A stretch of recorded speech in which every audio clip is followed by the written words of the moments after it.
മതമേതെങ്കിലുമാവട്ടെ മാനവവൃത്തി ചില്ലയിലെല്ലാം മാറ്റുകട്ടിടരട്ടെ.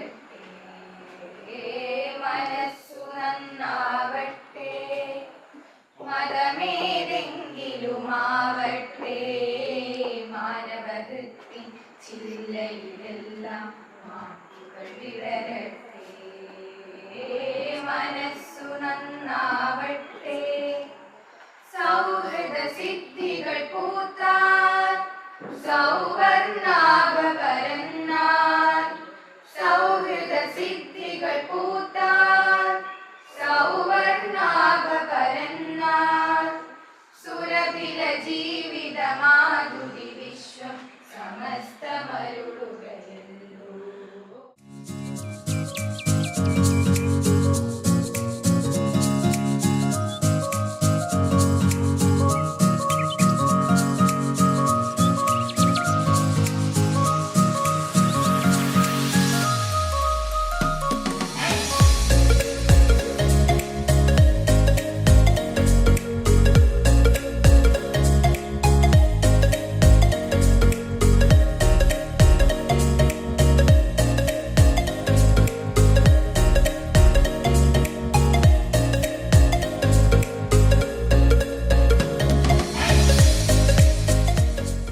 ഒരു സമൂഹത്തെ ഇപ്പോൾ ഉദാഹരണത്തിന് നമ്മൾ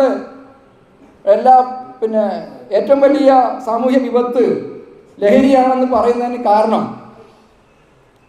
ഉദാഹരണത്തിന് നമ്മൾ ഈ പഞ്ചായത്തിൽ നമ്മുടെ ഈ മയ്യിൽ പഞ്ചായത്തിൽ എല്ലാവർക്കും എല്ലാ സ്ഥലത്തും എല്ലാ വികസന പ്രവർത്തനങ്ങളും നടത്തി. എന്നാൽ വരും തലമുറ മുഴുവൻ ഭ്രാന്തന്മാരായി മാറുകയാണെങ്കിൽ ആ പ്രവർത്തനം കൊണ്ട് എന്തെങ്കിലും കാര്യമുണ്ടോ?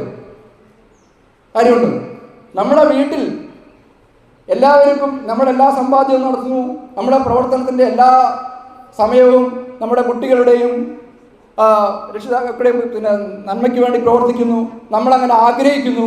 പക്ഷേ ഉണ്ടാകുന്ന വരും തലമുറ മാനസികമായി ഈ ഇത്തരത്തിലുള്ള വഴിതെറ്റി പോകുന്നവരാണെങ്കിൽ എന്ത് കാര്യം?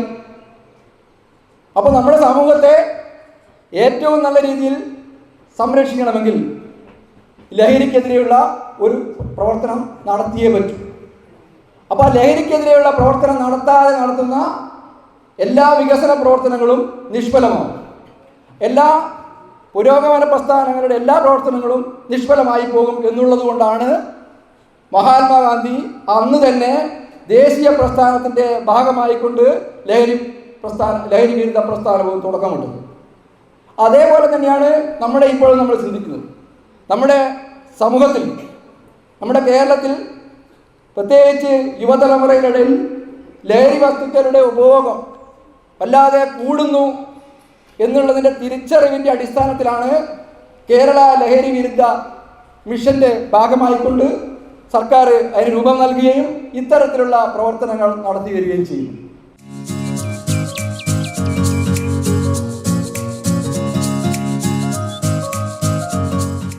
ലഹരി ഇവിടെ കമ്മീഷണർ വിശദീകരിച്ച പോലെ പലതരം ലഹരികളുണ്ട്. ഒഴിവാക്കേണ്ട ലഹരികളുണ്ട്, ഒഴിവാക്കാൻ പറ്റുന്ന ലഹരികളുണ്ട്, എല്ലാം ഉണ്ട്. ആസ്വദിക്കാൻ പറ്റുന്ന ലഹരികളുമുണ്ട്. അതിൽ കുട്ടികളായ നിങ്ങൾ ചെയ്യേണ്ടത് ഒരു കാലത്തും ഈ സമൂഹത്തിന് വിപത്തായി മാറിക്കൊണ്ടിരിക്കുന്ന വേണ്ടാത്ത അത്രയും വൃത്തികെട്ട ലഹരിയുടെ ഭാഗത്തേക്ക് ഒരിക്കലും മാനസികമായിട്ട് പോകാൻ പാടില്ല എന്നുള്ളതാണ്.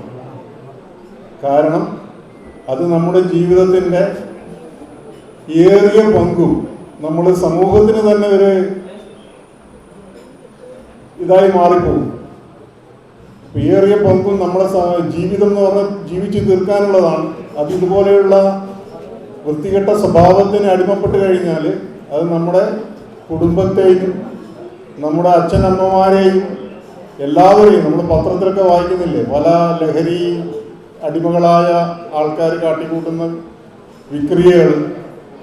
അപ്പോൾ ഒരിക്കലും അങ്ങനെയുള്ള കാര്യങ്ങൾക്ക് നിങ്ങളായാലും നിങ്ങളുടെ കൂട്ടുകാരായാലും ഇനി ആരെങ്കിലും എപ്പോഴെങ്കിലും അതിൻ്റെ ഒരു സ്വഭാവം കാണിക്കുന്നുണ്ടെങ്കിൽ നിങ്ങളുടെ അധ്യാപകരെയും അവരുടെ രക്ഷിതാക്കളെ അറിയിക്കാനുള്ള ഒരു മാനസിക അവസ്ഥയും നിങ്ങൾ ഉണ്ടാക്കിയെടുക്കണമെന്ന് പറഞ്ഞുകൊണ്ട് ഈ ലഹരി വിരുദ്ധ ബോധവൽക്കരണ ക്ലാസ്സിന് ലയൺസ് ക്ലബ് ഓഫ് മയിലിൻ്റെ എല്ലാവിധ ആശംസകളും നേരുന്നു.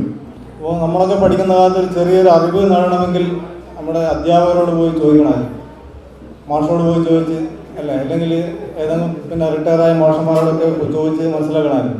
ഇന്നാണെങ്കിലോ ഇന്ന് എന്ത് ചെറിയ കാര്യം നമുക്ക് ഇൻ്റർനെറ്റ് തപ്പി നോക്കിയാൽ കിട്ടും. നമ്മളിപ്പോൾ മെഡിക്കൽ ഷോപ്പ് ഡോക്ടർ മരുന്ന് എഴുതി, നമ്മൾ ആദ്യം എന്ത് ചെയ്യുക, മരുന്ന് അതിൻ്റെ വല്ല ദൂഷ്യഫലങ്ങളുണ്ടോ എന്ന് ഗൂഗിളിൽ അടിച്ചു പോകും. അത്രയധികം സാങ്കേതിക വിദ്യ വളർന്ന ഒരു കാലഘട്ടത്തിലാണ് നമ്മൾ ജീവിക്കുന്നത്. അപ്പോൾ ആ സാങ്കേതിക വിദ്യ തന്നെ പല കാര്യങ്ങളും നമുക്കെതിരായി അല്ലെങ്കിൽ നമുക്ക് ദോഷകരമായി ബാധിക്കുന്ന ഒരു കാലഘട്ടം കൂടിയാണ്. പലവിധ മൊബൈൽ ഗെയിമുകൾക്കും അതുപോലുള്ള ഇൻ്റർനെറ്റിലൂടെയുള്ള പലവിധ ദോഷകരമായ സംഗതികൾ നമ്മളെ കുട്ടികൾ ശീലിച്ചുകൊണ്ട് അവർക്ക് പല സ്കൂളുകളിലും മറ്റു പ്രശ്നങ്ങൾ ഉണ്ടാകുന്ന നാം നിരന്തരമായി കാണുന്നതാണ്. അപ്പോൾ അത്തരം കാര്യങ്ങൾ കൂടി നമ്മൾ ജാഗ്രത പാലിക്കണമെന്ന് ഈ അവസരത്തിൽ ഞാൻ ഓർമ്മിപ്പിക്കുകയാണ്. എനിക്ക് വിദ്യാർത്ഥികളോട് പറയാനുള്ളത്, എനിക്ക് നിങ്ങളോട് പറയാനുള്ളത്, കാണുന്നില്ലേ വൈകുന്നേരം എപ്പോൾ പോയതാണ്? പരാതി കൊടുത്തിട്ടുണ്ടോ? മക്കളെ അതിന് മക്കളുടെ പണിയുണ്ട, മക്കളെല്ലാം ഓൺലൈനിലെ ക്ലാസ് മാഷെ അന്നേരം പറഞ്ഞു, മാഷെ ടീച്ചറെ വിളിച്ചിട്ട് പറഞ്ഞു ഒരു ഫോൺ മേടിച്ചു കൊടുക്കണമെന്ന് പറഞ്ഞു. പരീക്ഷ പറഞ്ഞിട്ടില്ല. എന്റെ കൈവരടിയ പൈസ ഞാൻ എന്റെ ഓളത്തോട് പറയുമ്പോ എന്റെ മോന്റെ അമ്മ പറഞ്ഞു, നിങ്ങളൊന്ന് ബേജാറാണ്ട, കുടുംബശ്രീകളുടെ പൈസ മേടിച്ചു കൊടുക്കാൻ കഷ്ടപ്പെട്ടിട്ടായാലും മേടിച്ചു കൊടുത്തു. അന്ന് മുതലോട് തല കുത്തോട്ട, ഇത് നീർന്നിട്ടില്ല. കളിയില്ല, ചിരിയില്ല, വർത്താനമില്ല, എന്നെ കാണുന്നതിന്റെ ഒരു പൈസ. പക്ഷേ ഇന്നലെ വൈകുന്നേരം ആടി കഴിഞ്ഞിട്ട് അവൻ വീട്ടിൽ വന്നു. ചോറ് നിന്നോടുക്കുമ്പോ കൂട്ടാൻ ടേസ്റ്റ് ഇല്ലാന്ന് പറഞ്ഞിട്ട് നമ്മൾ ഈ കഷ്ടപ്പെട്ട് പൊടിച്ചു കൊടുത്ത ഫോണില്ല സാറേ, ഒറ്റ എറിഞ്ഞാൽ അടുത്തഞ്ച് പൊട്ടിച്ചറിഞ്ഞേ. രാത്രി ഞാൻ നേരം പോയിട്ട് വീട്ടിലെത്തുമ്പോ ഇത് കേട്ടപ്പോൾ എനിക്ക് ദേഷ്യം വന്നില്ല. ഞാനൊരു അടി കൊടുത്ത് തെറ്റ നമ്മളെ മക്കൾ നന്നാൻ വേണ്ടിട്ട് അടിച്ചു തെറ്റാ ഇറങ്ങി പോകാൻ അതിന് വേണ്ടിട്ട് നമ്മൾ മക്കളെ തോറ്റു. അനക്കെന്റെ മോനെ വേണം കേട്ട ഓനില്ലാതെ നടക്കുന്ന വർഷം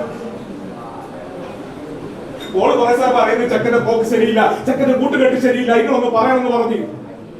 എന്നിടത്ത് സാറേ ഞാനൊക്കെ പറയുന്നറിയാം, ആമ്പിള്ളേരല്ലേ അതിനെല്ലാം ഉണ്ടാവും, അതിനെല്ലാം ഒക്കെ സമാധാനിപ്പിക്കുക. ഓ എന്തേ ശരിയാവുന്ന മിണ്ടരുതാ വാക്ക് ശരിയാവുമ്പോ വേറെ ശരിയാകെ ഈ സൈഡിൽ പൈസ പോകുമ്പോ ഓളെ വേറെ പൈസ പോകുമ്പോ ആദ്യത്തെ വീട്ടിൽ നിൽക്കാതെ പോകുമ്പോ പറഞ്ഞ് ശരിയാവും ഇപ്പൊ നിങ്ങൾ പറയും ശരിയാവും. കാര്യങ്ങളെല്ലാം കൈവിട്ട് പോകുന്നില്ല. കാരണം നമ്മുടെ മക്കളെ തുള്ളിക്കാൻ വേണ്ടി ഒരു വിഭാഗം ആൾക്കാർ ഇറങ്ങി തിരിച്ചിട്ടുണ്ടെന്നാ പറഞ്ഞ് അന്നിലെ മക്കൾ നിങ്ങളെല്ലാം പറയില്ല അവർ രണ്ടുപോലും നമ്മൾ ഇടവഴിയിൽ എല്ലാവരും തിന്നിട്ടെന്നാ പറഞ്ഞ അതിന് നിങ്ങളെല്ലാവരും മക്കളെ നിങ്ങളിലേക്ക് നമ്മുടെ നാടില്ല, നമ്മുടെ രാജ്യമുണ്ട, നമ്മുടെ രാജ്യത്തിന്റെ നട്ടല്ല നിങ്ങള്. അതിനാ നമ്മളൊന്ന് വാടി പോകുമ്പോ നമുക്കൊരു താങ്ങായി നിന്നിട്ട് നമുക്കൊരു തുള്ളി വെള്ളം തരാൻ നമ്മുടെ മക്കൾ മാത്രമേ ഉള്ളൂ. ഓരിലേക്ക് നമ്മളെന്തിനാണ് ഞാൻ ഓനെ അന്വേഷിക്കാൻ സ്ഥലമൊന്നുമില്ല സാർ. നമ്മുടെ കാവൽക്കാരൻ ഓനുണ്ട് അസ്കർ, ഓനെ അടുത്ത ചങ്ങായി. ഞാൻ ഓനെ അന്വേഷിച്ചിട്ട് ആടെ എത്തി നോക്കുമ്പോ അതിലെ വീട്ടിലെത്തി നോക്കുമ്പോ എന്താ കാഴ്ച എന്നറിയാം, ആ ഉപ്പ ഒരേ കരച്ചിലാണ്.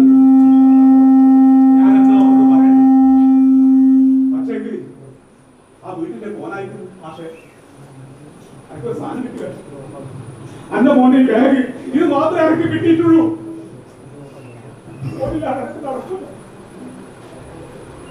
ഞാൻ വിചാരിച്ചു സാറേ എന്റെ മോന് രക്ഷൊന്നും പറ്റൂലെന്ന് അല്ലേ. അല്ലേ?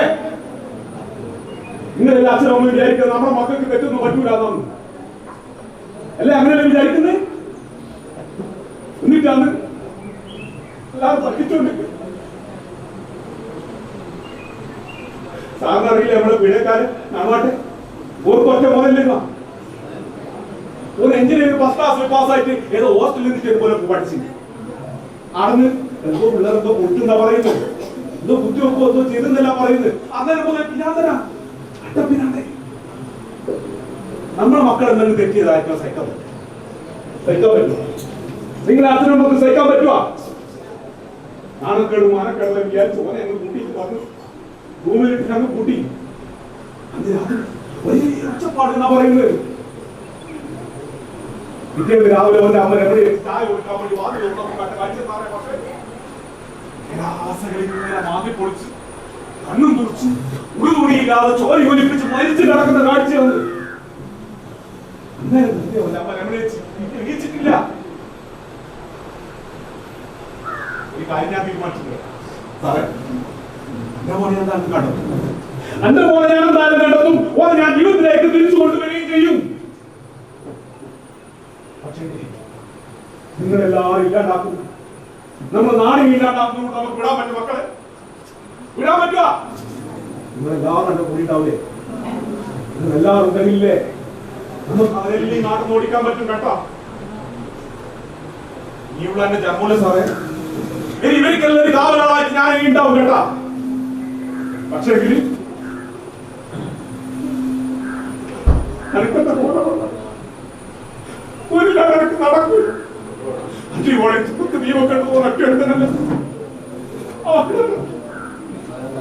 എല്ലാരും നോക്കണം കേട്ടാ. കണ്ണിൽ എണ്ണ ഒഴിച്ച് നോക്കണോ? നമ്മൾ അച്ഛനും അമ്മയും സംരക്ഷിക്കേണ്ടത് നമ്മൾ മാത്രമേ ഉള്ളൂ എന്നുള്ള ബോധം നിങ്ങൾ എല്ലാവർക്കും കൊടുക്കാം. വേറൊന്നും പറയാനുണ്ടോ? നമ്മളെ പരിപാടി കൊളാക്കാൻ വേണ്ടി വന്നതല്ല കേട്ടോ. ഞാൻ അപ്പുറം അന്വേഷിച്ചു. രോഗൻ നിങ്ങളുടെ മുന്നിലേക്ക് എത്തിയിരിക്കുന്നത് അച്ഛൻ എന്ന കഥാപാത്രം ചെയ്തുകൊണ്ട് 100ാമത്തെ വേദിയിലാണ് ഇന്ന് നമ്മുടെ ഈ കബഡിയോട്ടാലിൽ അദ്ദേഹം എത്തിയിരിക്കുന്നത്. അതൊരു കയ്യിൽ കൊടുക്കുന്നതിന് 100ാമത്തെ വേദി കണ്ണൂർ ജില്ലയിൽ അങ്ങോളം ഇങ്ങോളം ഇത്തരത്തിലൊരു അച്ഛന്റെ രോദനം, മകന്റെ പ്രശ്നങ്ങളിൽ നിന്നും അച്ഛനുണ്ടായ ഒരു വിഷമം സമൂഹ മധ്യത്തിലേക്ക് എത്തിച്ചുകൊണ്ട് ലഹരിയുടെ ഗാഢത, ലഹരിയുടെ പ്രശ്നങ്ങൾ സമൂഹത്തിലേക്ക് എത്തിക്കാൻ വേണ്ടി 100ഓളം വേദികൾ 100ാമത്തെ വേദിയിലാണ് അദ്ദേഹം നമ്മുടെ മുന്നിലുള്ളത്. അപ്പൊ നല്ലൊരു കൈകളോടുകൂടി ആ നാടക കലാകാരങ്ങളുടെ വേദിയിലേക്ക് ക്ഷണിക്കുകയാണ് രാകേഷ് PC. നല്ലൊരു കൈകളോടുകൂടി അദ്ദേഹത്തിനെ ക്ഷണിക്കുകയാണ്. 100ാമത്തെ വേദിയിലാണ് മയിലിലെ കബഡിയോട്ടാൽ വേദിയിൽ അദ്ദേഹം എത്തിയത്. ഈ നമ്മുടെ NSSന്റെയും SPCയുടെയും അതുപോലെ തന്നെ HS വിമുക്തി ടീംസിന്റെയും സംയുക്തമായ ഈ പരിപാടി എത്തിച്ചേർന്ന ഇത്തരത്തിലൊരു കലാപരിപാടി അവതരിപ്പിച്ച നമ്മുടെ രാകേഷ് PC സാറിനെ വേദിയിലേക്ക് ക്ഷണിക്കുകയാണ്. കൂടെ തന്നെ സർവീസ് രാകേഷ് സാർ, അതുപോലെ തന്നെ ഈ നാടക സംവിധാനം ചെയ്ത് ഒരുക്കിയ മറ്റൊരു വ്യക്തിത്വം കൂടി നമ്മുടെ കൂടിയുണ്ട്, ബിനേഷ് സാല. സർവീസ് എന്റെ ഏറ്റവും അടുത്ത സുഹൃത്തായ ബിനേഷ് സാല സാർ ഒന്ന് വേദിയിലേക്ക് വരണമെന്ന് അഭ്യർത്ഥിക്കുകയാണ്. രണ്ടുപേരും നല്ല കൈയ്യിൽ നമുക്ക് കൊടുക്കാം. Rakesh PC and Binesh സാല.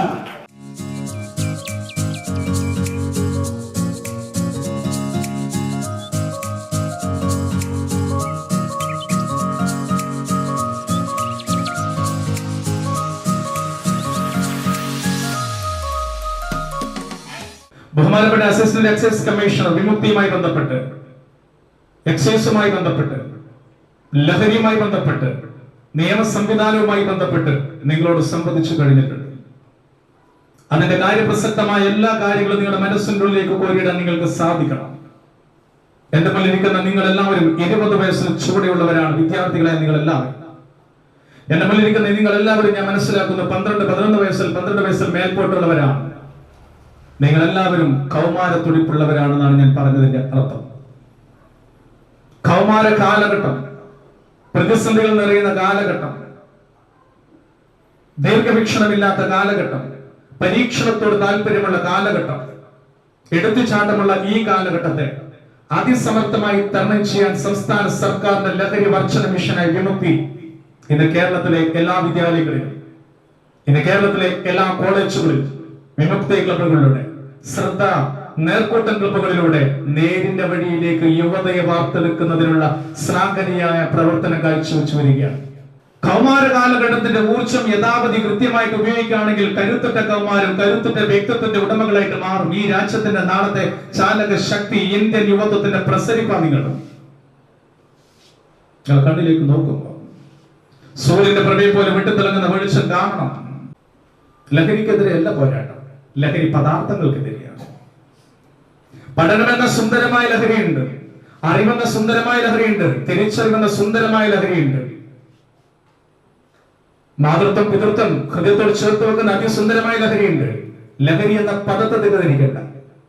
നമ്മുടെ പോരാട്ടം ലഹരി പദാർത്ഥങ്ങൾക്കെതിരെ കരരൂപത്തില്, ദ്രാവക രൂപത്തില്, വാതക രൂപത്തില്, സൈബർ രൂപത്തില്, വ്യത്യസ്ത തലങ്ങളിൽ വ്യത്യസ്ത റോളുകളിൽ ലഹരി നമ്മളെ തേക്കിയെത്തും. അതിനെല്ലാം അതിസമർത്ഥമായി തരണം ചെയ്യണമെങ്കിൽ ഏറ്റവും മികച്ച മാനസികാരോഗ്യം നമുക്ക് വേണം. ഇനി ഞാൻ നോക്കട്ടെ, ഒരു സൈക്കോളജി നോക്കട്ടെ. നിങ്ങൾ ഇവിടെ 4 മണിക്ക് നമ്മുടെ പരിപാടിക്ക് വന്നിരുന്നപ്പോ ഇന്നത്തെ ഈ പരിപാടിയിൽ 100% ഗാന്ധി ജയന്തി ദിനവുമായി ബന്ധപ്പെട്ട് രാഷ്ട്രപിതാവ് സ്വപ്നം കണ്ട ഇന്ത്യയിൽ ഐത്തത്തെ പോലെ തന്നെ നിർമ്മാർജ്ജനം ചെയ്യാൻ ആഗ്രഹിച്ച ഒരു വിഷയമാണ് ലഹരി. ലഹരി വസ്തുക്കളുടെ ദുരുപയോഗം മാനവരാശിയെ നശിപ്പിക്കുന്ന വിപത്താണെന്ന് ഞാൻ മനസ്സിലാക്കുന്നു. ലഹരി വസ്തുക്കൾ അതുപയോഗിക്കുന്ന വ്യക്തിയോ മാത്രമല്ല അയാളുടെ കുടുംബത്തെയും സമൂഹത്തെയും ദോഷകരമായി ബാധിക്കുമെന്നും ഞാൻ തിരിച്ചറിയുന്നു. ലഹരി വിരുദ്ധ ബോധവൽക്കരണ പ്രവർത്തനങ്ങളിൽ ഞാൻ സ്വമേധയാ പങ്കാളിയാകാം. ജീവിതമാണ് ലഹരി എന്ന ആശയം പ്രാവർത്തികമാക്കുന്നതിനും പ്രചരിപ്പിക്കുന്നതിനും ഞാൻ സദാ പ്രയത്നിക്കുന്നതാണ്. ലഹരി വസ്തുക്കളുടെ ദുരുപയോഗം തടഞ്ഞ് ലഹരിമുക്ത നവകേരളം സൃഷ്ടിക്കുന്നതിന് പരിശ്രമിക്കുമെന്ന് ഞാൻ ഇതിനാൽ പ്രതിജ്ഞ ചെയ്യുന്നു. പ്രതിജ്ഞ. കവളിയോട്ടുചാൽ ജനകീയ വായനശാല ഗ്രന്ഥാലയം ലയൺസ് ക്ലബ്ബ് മയ്യിൽ സംയുക്ത ആഭിമുഖ്യത്തിൽ ഗാന്ധി ജയന്തിയോടനുബന്ധിച്ച് ഇന്ന് ഇവിടെ നടന്ന ലഹരി വിരുദ്ധ ക്ലാസ്സിൽ പങ്കെടുത്ത മുഴുവൻ പേർക്കും ആദ്യമായി നന്ദി അറിയിക്കുകയാണ്. അതുപോലെ ഈ പരിപാടി ഉദ്ഘാടനം ചെയ്ത excise commissioner assistant Shri M Suganam സാറിനും ഈ സംഘടനയുടെ പേരിലും വായനശാലയുടെ പേരിലും മറ്റ് ഹയർ സെക്കൻഡറി സ്കൂളിൻ്റെ പേരിലും എല്ലാവരുടെ പേരിലും നന്ദി അറിയിക്കുന്നു. അതുപോലെ ഈ പരിപാടിയുടെ അധ്യക്ഷ സ്ഥാനം അലങ്കരിച്ച ഹയർ സെക്കൻഡറി കണ്ണൂർ ജില്ലാ കോർഡിനേറ്റർ ശ്രീ MK അനൂപ് മാസ്റ്റർക്കും നന്ദി അറിയിക്കുന്നു. ഉദ്ഘാടനം ചെയ്ത് നമ്മുടെ വിശിഷ്ട അതിഥിയായി ഇവിടെ എത്തിച്ചേർന്ന NSS കണ്ണൂർ നോർത്ത് ജില്ലാ കൺവീനർ ശ്രീ ശ്രീധരൻ കൈപ്പുറത്തിനും നന്ദി അറിയിക്കുകയാണ്.